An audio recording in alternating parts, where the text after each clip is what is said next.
شفتوا الجمال والحاله اللي هم فيها، شفتوا الاحساس اللي بيتكلموا بيه، شفتوا مراكب الشمس، شفتوا ملتقى ومعرض مراكب الشمس. الحقيقه يمكن الفكره في حد ذاتها طبعا رائعه، وده في دورتها الخامسه مش اول مره، لكن دي خامس مره يعقد هذا الملتقى والمعرض، معرض وملتقى مراكب الشمس. ايه فحواه؟ مين اللي اخترع الفكره؟ وليه فكروا في الاهرامات تحديدا؟ ومين المشاركين؟ وكم دوله؟ والتفاصيل دي كلها هنعرفها من خلال لقائنا مع ضيفينا الكريمين، الاستاذ الفنان اسماعيل ابو بكر، كومسيور ملتقى مراكب الشمس الدولي. اهلا بيك معانا يا فندم. منور الدنيا يا فنان. منور الدنيا. انا عارف انها فكرتك بس مش هقول لحد.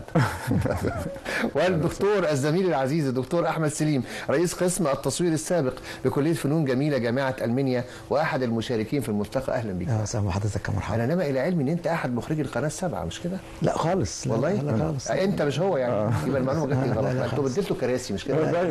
انا فنان تشكيلي حر واستاذ جامعه المنيا. اهلا بيك يا فندم. اهلا وسهلا. طب اسمح لي بقى نبدا بالفكره. نبدا بالفكره الجميل.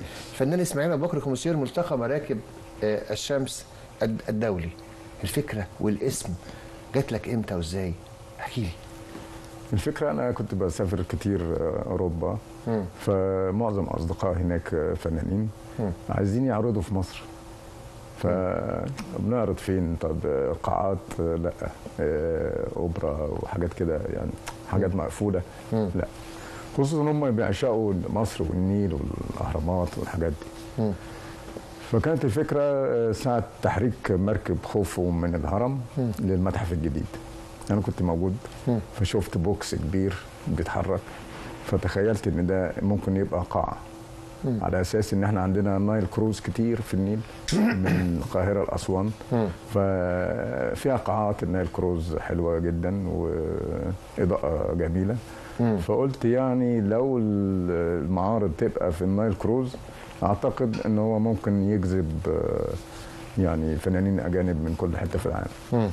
وحصل يعني اختيار الاسم كان موفق، ان هم بقوا يبحثوا عن الاسم وفحوى الاسم والمعلومات عنه.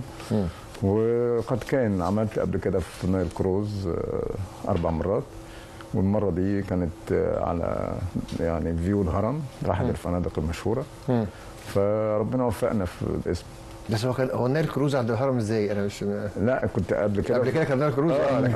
لا مفيش نيل هناك ولا؟ لا انا يمكن قلت فتحوا نيل هناك ولا حاجه. انت لا حول ولا قوه الا بالله. وبعدين برضه الفكره فكره المعارض وبتاع من يعني اهتمام الدوله السيد الرئيس عبد الفتاح السيسي بالفن، وكان طريق الكباش والنقل المومياوات والاحداث العظيمه اللي بتحصل في مصر ثقافيا وفنيا، شجعني ان انا يعني نكمل دور او نداء السيد الرئيس في ان هو يعني يعمل رواج للفن التشكيلي والثقافه المصريه. لكن المره دي في الدوره الخامسه كان متزامن مع افتتاح المتحف، يعني حاولنا نقرب من المتحف شويه وفي نفس التواريخ الافتتاح عشان يعني نعمل رواج للمتحف. لا استنى بقى عشان ده موضوع كبير قوي. اوكي. كان قيمه جميله جدا مشاركه معاك الحقيقه، يعني قيمه للملتقى والمعرض ان الدكتور احمد سليم رئيس قسم التصوير السابق بكليه الفنون الجميله يكون مشارك معاك. طبعا يعني واحد بهذا القسم دكتور ورئيس، يعني احنا بنقول لحد انت استاذ ورئيس قسم. ايوه صح كده؟ هو استاذ ورئيس قسم في التصوير بكليه الفنون الجميله جامعه المنيا، مشارك في هذا الملتقى. طبعا مشارك بكام عمل يا فندم؟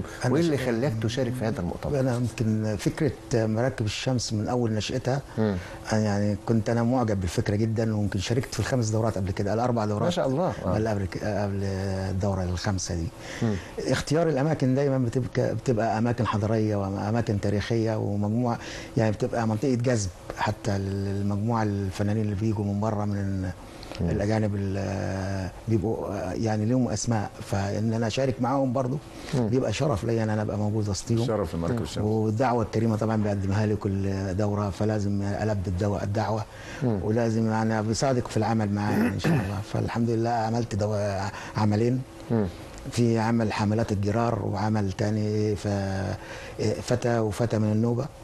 طبعا مجموعه الاعمال اللي يعني معظم تجربتي بنفس الشخصيه دي يعني يعني بدوس في اعمالي دايما على تاكيد الشخصيه او الهويه المصريه.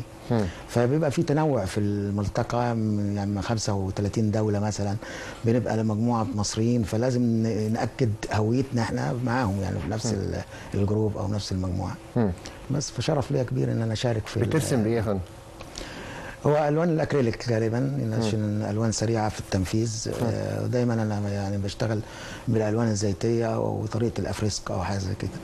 بس طبعا عشان الملتقيات بتبقى محتاجه سرعه في التنفيذ، لان عاده الايام بتبقى قليله يعني للانتاج، فبنشتغل بالوان خامه الاكريليك. انا عاوز برضو اعرف منك انت حاجه مهمه قوي. اتفضل. ايه الفرق لما يبقى الدكتور احمد سليم يطلع لوحده قدام الهرم او يطلع في اي مكان ويرسم لوحده، وجود ناس تانية معاك من 35 دولة غير الموجودين، ده مش مشتت لتركيزك؟ لا، ما بتعرفش تبدع؟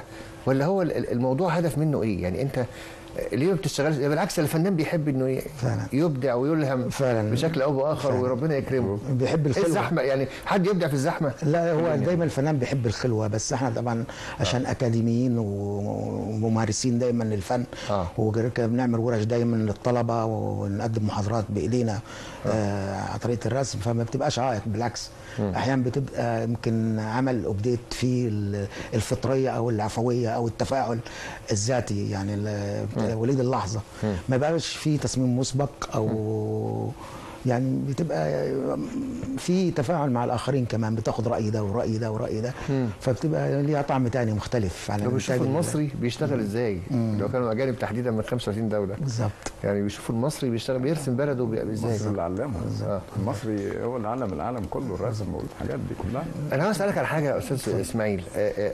انت فنان طبعا وفاهم الكلام ده، انت بتفرض موضوعات معينه على الموجودين على الملتقى؟ لا، تقول لهم يا جماعه لازم ترسموا على الاثار، على الوجوه المصريه او الملامح المصريه او الرموز المصريه، ولا بتسيبهم براحتهم؟ هو انا يعني ايه بوجههم بطريقه غير مباشره. ازاي؟ في ان انا يعني ايه بوريهم مصر، بوريهم الهرم، بوريهم المتحف. وهو الحاجات دي ملهمه بالنسبه له. فانا عارف ان هو مره يشوفها وتتاح لي الفرصه ان هو يرسمها حتى قوي يعني يكون قريب منها. طبعا هو ده يعني بعمل انا قبل الورشه الفنيه بعمل يومين زيارات للمكان او المدينه اللي انا فيها. فدي اللي بتعمل ايحاء ليهم. وانا بعرف النتيجه. انت بتاخدهم بتجوعهم وتلففهم في البتاع، وفي الاخر يقولوا نلاقوا زي ما انتوا عاوزين براحتهم بقى. كل واحد يعني بالثقافه بتاعته، باللي شافه النهارده او شافه امبارح، بيبقى في مزج ما بين اللي شافه والخبره اللي عنده. وطبعا احنا كمصر والالوان والنحت والحاجات اللي عندنا دي يعني ملهمه لاي حد. لا، كلمني على 35 فنان المشاركين، كلمني على الدول المختلفه، كلمني انت التحضير للملتقى او المعرض. انتوا طبعا بالتاكيد بقيتوا اساتذه فيه، لان ده 5 مره، ففاهم الجهات اللي هتخاطبوها وهتخاطبوها ازاي، او مين الاشخاص اللي هتخاطبوهم ووضعهم ايه وظروفهم ايه. كلمني عن آلية تنفيذ معرض وملتقى، ازاي اعمله لو انا عاوز اعمل معرض وملتقى، ايه آليات تنفيذ؟ هو مبدئيا يعني انا بختار اصحابي سواء اجانب او مصريين. معارفك الشخصيين يعني. سواء اجانب او مصريين. لان انا قعدت فتره 10 سنين اسافر، ففي مخزون من كل حته في العالم بقابلهم في اسكندنافيا، منطقه اسكندنافيا، فكلهم اول ما بيشوفوني عايزين نيجي مصر. وفي دكاتره كبار هناك بيتكلموا عن تيجان الاعمده، وبيتكلموا في حاجات تخص مصر قوي، في الثقافه المصريه التراثيه، المصري القديم. وافاجئ ان هم ما جوش مصر.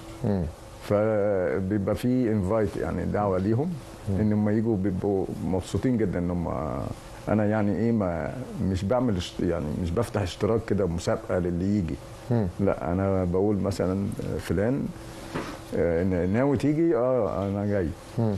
فبحاول اعمل جروب كده في هارموني، عشان لما يتقابلوا مع بعض ما يبقاش في حد نشاز او حد معكنن على حد او حاجه. يكون في هارموني بين كل المتواجدين يعني. طبعا لازم نبقى اسره. عشان يبقى في جو من الابداع يعني. عشان يبقى في منتج حلو ممكن برضه. تحصل يبقى في حد فنان بوهيمي كده يطلع يقول لك انا اتحرك لوحدي وانا لا ما حصلتش. ما فيش الكلام ده خالص. انت عشان كده عندك بتلتقيهم بدقه شديده. انت كنت مخرج في القناه السبعه في التلفزيون انا عندنا؟ مخرج بعمل برنامج فني كمان. ده في موضوع كبير جدا عاوزين نبلغ عنه. انت بتسافر وتيجي ازاي كتير؟ ده سفرنا ممنوع اساسا الا بتصريح وحاجات كده وبتاع. لا خلاص بقى المره كان زمان يعني. سافرت كم مره قلت لي؟ يعني 20 مره. شفت يا فندم اعترف على الهوا. انت نتفاهم في الموضوع ده. انت يعني مش اي حد بيسافر انت عارف طبعا يعني. ايه اللي بيجذبك في اي ملتقى؟ ايه اللي بيجذبك في اي معرض ممكن يقام؟ كنت استاذ ورئيس قسم تمام سابق يعني. ايه اللي في عشرات السيمبوزيومات والمعارض والملتقيات والكلام ده، سواء كنت تبع لوزاره الثقافه او غير وزاره الثقافه او حتى على المستوى الشخصي او المستوى الخاص. ايه اللي بيجذبك؟ المكان مهم جدا، لان المكان بيعتبر احيانا حافز او يعني دافع لتجربه جديده. فاهمني؟ يعني انك انت ترسم في مكان مختلف. يعني في مثلا مراسم سيوه، فاهمني؟ سيوه يعني تجذب للمعالم السياحيه اللي فيها والحضاريه اللي فيها. مراسم اسوان، مراسم النوبه، مراسم الاقصر. في بعض يعني الاماكن الحضاريه اللي انت بتروح تسجلها من خلال رسوماتك او تديك طاقه جديده، تحمس مثلا ان الثقافه البصريه بتزيد عندك، تبقى في غنى عندك في الموضوعات، يمكن تكتشف موضوع معين فاهمني في المكان ده، او تستخدم خامه جديده برضه او ماتيريال جديد. حاجات غير الصداقه طبعا والجروبات اللي انت بتتعامل معاها، مثلا فنانين اجانب ثقافات مختلفه، بتتعامل مع ثقافات مختلفه، في لغه واحده بتجمعنا اللغه الفنيه، الفن طبعا فاهمني، بس طبعا في لغات ثانيه الانسانيه والثقافيه بتاعت الدول المختلفه، وبنشوف شغل بعض وكل واحد بيعرض تجربته. مثلا بنعمل كونفرنس او قعده مثلا او حاجه زي كده، فكل واحد بيعرض التجربه بتاعته والنشأة بتاعته وكلام زي كده، فبنتعرف تعرف كامل على بعض كفنانين. فبيبقى في ألفة ان احنا ممكن نتزاور بعد كده، ممكن نعمل الملتقيات ده مثلا في اماكن اخرى، ممكن يعملوا لنا دعوه عندهم برضه في ملتقى، فبيبقى في سعه او رحابه في العرض كمان، غير الحاجات المتكتفه تبع وزاره الثقافه او تبع اداره المعارض بتاعت القطاع، ليها ناس معينه او متبروزه على ناس معينه. يا سلام. بجد يا سلام. بجد مقفول على ناس معينه. ناس معينه بس فقط، هي مجموعه كده. مصدرهم اساسا ده؟ لا هي الشلاليه دي اللي مسيطره على وزاره الثقافه وخاصه قطاع الفنون التشكيليه. احنا ما بنصدق نلاقي ملتقى خاص زي ملتقى مراكب الشمس فاهمني، يعني ده منفس ليها خاصه. يعني معقوله انت بتعاني من ده وانت استاذ رئيس قسم بجد؟ معظم فنانين الاقاليم الفنون جميله، معظم فنانين الاقاليم والله بنعاني من معاناه. احنا ما بنصدق نلاقي منفس لملتقى خاص نشترك فيه ونعرض اعمالنا. يعني حتى المعارض مثلا احيانا بتلاقي ناس ليها اسماء كبيره وبتعرض وبتقدم عشان تعرض في المعرض العام، تترفض من المعرض العام. واسماء كبيره يعني اعتقد ان الدكتور احمد فؤاد هنو اعتقد انه ممكن يكون زميلي الدكتور احمد فؤاد هني، ودرسنا مع بعض في الدراسات العليا. انا يعني بنجده يعني بصه ثانيه لقطاع الفنون قطاع المعارض، يعني اداره المعارض. اداره المعارض بالظبط. يعني طب انا عاوز اسالك سؤال علمي بصراحه بعد اذنك يا استاذ اسماعيل. اتفضل. ايه دور الذكاء الاصطناعي في الفن في المرحله دي؟ دلوقتي انا بمنتهى البساطه اقدر اقول البرنامج بتاع التطبيق بتاع الذكاء الاصطناعي، اقول له ارسم لي لوحه زيتيه اقرب للشكل البشري في التصميم، وتكون عن الاهرامات ويبان فيها بظلال كذا في فتره الغروب ووراها شمس ووراها كذا كذا كذا، في 3 دقائق بيطلع لك لوحه من اروع ما يمكن. تمام. يعني بشكل تركيبات لونيه انا اللي ممكن اقولها له وممكن اسيبها له هو وتطلع جميله جدا. تمام. هل يمكن اكتشاف اللوحات المعموله بالذكاء الاصطناعي او الصوره المعموله بالذكاء الاصطناعي وممكن انها فعلا تضاهي العمل البشري؟ في الاخر هي عمل بشري، بمعنى اللي هيديها الاوامر او اللي هيديها شخص او انسان. يعني المتطلبات كلها او يعني انا ممكن ادخل شغل انا واعيد مثلا صياغته من جديد بالذكاء الاصطناعي، ده شغلي. لكن ان انا اقول له هات لي شغل كذا وهات لي كل ده، هيجيب لي بقى شغل اتعمل قبل كده من فنانين مختلفين وبيعمل لهم دمج. بالظبط. فمش هيبقى شغلي. ده ممكن طبعا. خلاص. فهو داخل برضه ما فيش حاله الصدق فيه. يعني هو خالي من الصدق. هو ينفع في التصميمات، يعني احنا ممكن نستغل الذكاء الاصطناعي في التصميمات الجداريه اللي بتبقى مفتوحه، لكن كعمل فني الفنان واسم كمنتج في متحف باسمه صعب. الا على شغله، لو هو شغله وظفه بهذه الآية. فهو يعتبر عادة عليه او يطوره. ممكن انه ممكن يدخل لوحاته مثلا بالزبط. او صوره على الذكاء الاصطناعي يقول له اعمل لي كذا واعمل لي كذا. بالظبط. دي اداه زي الماتيريال، يعني زي الفرشه، زي الالوان، زي الفرشه يعني بس برضه ما فيهاش احساس، يعني ما فيهاش التاتش البشري، ما فيهاش القدره على ايد الفنان وهو بيرسم كده وماسك الريشه. واخد بال حضرتك؟ اصطناعي خالي من المشاعر. ما فيهوش خالي من التعبير. التعبير بتاعه يعني قريب للكاميرا، يعني ما فيش الروح، ما فيش التعب، ما فيش المجهود، ما فيش الحبكه بتاعت الفنان او الانطباعيه. دايما الفنان يعني بيعكس وجدانه واحاسيسه عن العمل، ما فيش آلة. فبيطلع الشغل مسخ، يعني مش غير حاجه تانية. ما فيش حاله الصدق، بيبقى جايب شغل من هنا ممكن يوديك في سكه ان يطلعك حرامي في الاخر. والله لا. ممكن يجيب لك شغل بكار وانت تنسبه لنفسك. وحصلت على فكره، حصلت كتير، ذكر اسماء يعني. بالظبط. هيعمل فتنه كبيره يعني، فلازم السيطره عليه. يعني بس بيقولوا ان هو ده المستقبل، على فكره بيقولوا ان هو ده المستقبل، الذكاء الاصطناعي في كل حاجه. على ما اعتقد انه هيبقى مسموح بيه. فاكر زمان لما كنا في المدارس زمان ممنوع ندخل الامتحان بالاله الحاسبه. بالظبط. بعد سنوات لا ممكن تخش بالاله الحاسبه. بالظبط. بس على ما اعتقد اثرت برضه في الفكر. بس اثرت طبعا في القدره على الابداع مفيش المجهود برضه طبعا. يعني انا اعرف ناس ما درستش ولا اتعلمت كانت تحسب، بيقول لك حساب روسي. يعني استاذ اسماعيل لو قلت له 12 9 في 12 بكام مش هيعرف. لازم اجيب الاله، لازم اطلع الاله. بص يا فندم جوائز الملتقى ايه؟ انتوا عملتوا ايه بجوائز الملتقى؟ وكان في تكريمات ولا كان كل اللي شاركوا اتكرموا؟ كلمني يعني. كل اللي شارك اتكرم. عاملين تصميم لمركب الشمس. الله. هو شعار يعني مشهور في العالم. ويعني شهادات تقدير وكده. كل واحد خد زي اوسكار كده. وكلهم سعداء؟ مفيش مراكز اول، مفيش مركز اول او ثاني او ثالث، مفيش التقسيم؟ مفيش تمييز. كان كله حاجات زيتيه او رسم بالاكليريك او كده بس فقط. مفيش فوتوغرافيا، مفيش الكلام؟ لا، في صوره فوتوغرافيه. طب ما تقول انت، يعني انت مستني انا اقول لك. في صوره الاستاذ عماد عمر فنان. كان مشارك برضه بلوحه فوتوغرافيه جميله عن النوبه وكده. مش ناوي تعمل حاجه عندكم في المنيا؟ المنيا كانت الدوره اللي فاتت في فبراير. والله العظيم. ما شاء الله. في النايل كروز. بس احنا بنفكر فيه دلوقتي ان احنا جروب مراكب الشمس المصريين يطلعوا بقى بره مصر. بره مصر. يعني مركب الشمس بالجروب بتاعها تسافر بره مصر، واللي يشارك معانا يجي على الدوله اللي احنا نختارها. ليه؟ هو انتوا غطيتوا مصر؟ انتوا رحتوا معبد دندره، رحتوا البحر الاحمر، رحتوا حلايب وشلاتين، رحتوا جبل علبه، رحتوا وادي الجمال. لا، ما رحناش. ده لسه مصر كتير. هي مصر خلصت عشان تسافر بره مصر. مش هتخلص، بس يعني هو دعايه لمصر بره. يعني تواجدنا في دوله عربيه او اوروبيه بمركب الشمس، اعتقد ان احنا يعني مردود يبقى سياحي ثقافي جميل. وبعدين انا يعني بحاول، او الجروب اللي معايا بيحاول ان احنا ندخل اصطف جديد على السياحه المصريه.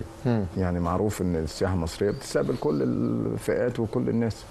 لا، احنا عايزين نتخصص شويه في الفنانين، لانهم اكتر ناس ممكن يعملوا دعايه لمصر اكتر من اي فئه ثانيه. فالفنان يعني لما بيرجع بيرسم مصر في مرسمه وبيعمل معرض في بلده وهكذا. تسلم ايدك يا استاذ اسماعيل. ربنا يخليك. تسلم ايديك يا فنان يا جميل، الفنان اسماعيل ابو بكر، قمصير ملتقى مراكب الشمس الدولي. والله فعلا حاجه مشرفه فعلا وجميله جدا. ميرسي. الف شكر مره ثانيه والله. ميرسي. وما تسافرش مره ثانيه من غير تصريح. لا، المره الجايه. يعني امسكوا. خالص شكري وتقديري للدكتور احمد سليم، رئيس قسم التصوير السابق بكليه فنون الجميله جامعه المنيا، واحد المشاركين في الملتقى. مشاركتك في الملتقى شرف الحقيقه. الله يخليك. شرف. قيمه علميه في المقام الاول قبل الفن والجمال اللي انت بتبدعه يا دكتور. والف شكر مره ثانيه لحضرتك. انا ممكن بس اوجه شكر للسيد الرئيس عبد الفتاح السيسي ان هو عمل نهضه وتنميه في كل المجالات، خصوصا الارت والفن والاثار المصريه والسياحه المصريه. يعني لو تروح المتحف النهارده او امبارح هتلاقي ما فيش موضع قدم. لا طبعا. فده حاجه شرف المتحف المصري عظيم. الكبير طبعا. تمام. حاجه فده الافتتاح الرسمي بقى في 11 مفخره بصراحه. اعجاز ان شاء الله. من قناه ثانيه التلفزيون المصري العريق. بشكر سياده الرئيس عبد الفتاح السيسي على كل اهتمامه بمصر وحاضنها بكل فكره الجميل. اشكرك. ألف شكر على الملحوظة الجميلة، وألف شكر على الشكر الجميل ده. بشكركم مرة تانية، شرفتونا ونورتونا ومشرفين مصر دايما بفنكم وفكركم الجميل الراقي. شكرا لذوقك. مشاهدينا، ما بين الاحتفال بأكتوبر مداخلات تليفونية، وما بين مهرجان ومؤتمر الموسيقى العربية، وما بين معرض مراكب الشمس، دارت حلقتنا النهاردة في مصر جميلة. شفتوا مصر جميلة ازاي؟ بنشكركم على حسن المتابعة، أرجوكم دائما ابقوا معنا. شكرا لكم. كنت معكم أحمد عبد العظيم.